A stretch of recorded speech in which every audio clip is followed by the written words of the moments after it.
Hi, boys and girls. It's Miss Santinello again. So I'm here to read the next chapter of The Miraculous Journey of Edward Tulane by Kate D. Camillo. So I believe we left off at chapter 4 when what was it? Pellegrina told the story about the princess.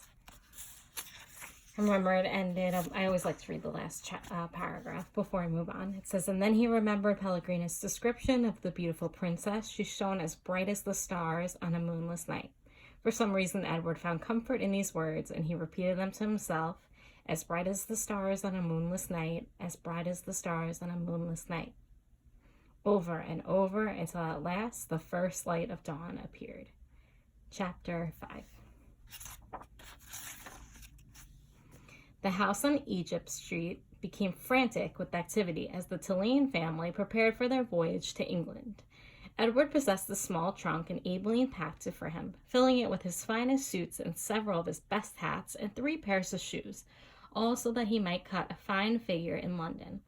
Before she placed each outfit in the trunk, she displayed it to him. "Do you like this shirt with this suit?" she asked him.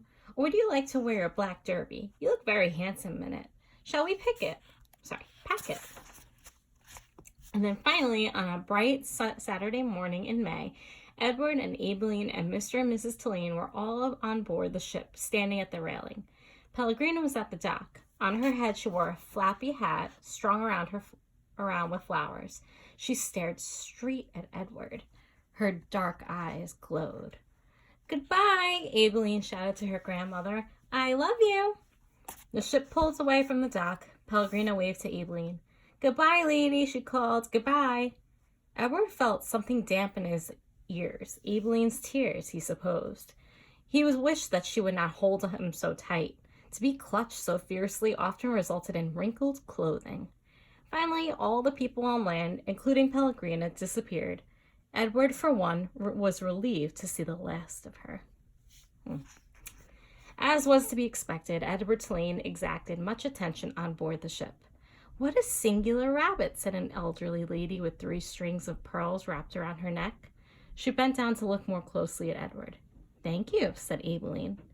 Several little girls on board gave Edward deep glances full of longing. They asked Abeline if they might hold him. "No," said Abeline. "I'm afraid that he's not the kind of rabbit who likes to be held by strangers." 2 young boys, brothers named Martin and Amos, took a particular interest in Edward. "What does he do?" Martin asked Abeline on their second day at sea. He pointed at Edward, who was sitting on the deck chair with his long legs stretched in front of him. "He doesn't do anything," said Abeline. "Does he wind up somewhere?" asked Amos. "No," said Abeline, "he does not wind up." "What's the point of him, then?" said Abeline. "The point is that he is Edward," said Abeline. "That's not much of a point," said Amos.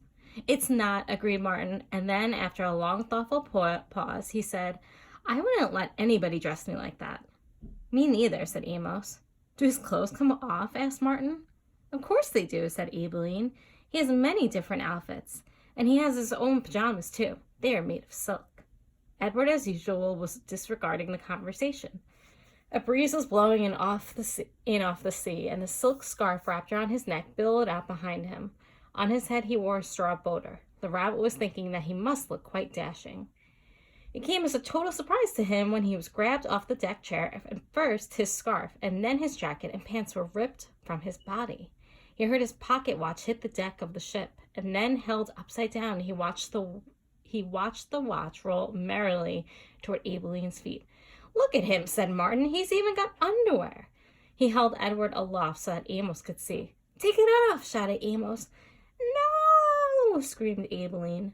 Martin removed Edward's underwear. Edward was paying attention now.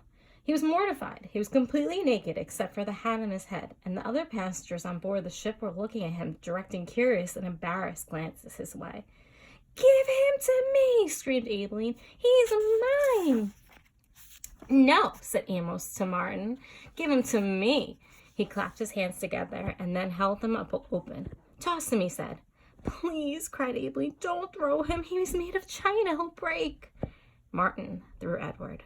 and Edward sailed naked through the air. Only a moment ago, the rabbit had thought that being naked in front of a shipload of strangers was the worst thing that could happen to him, but he was wrong.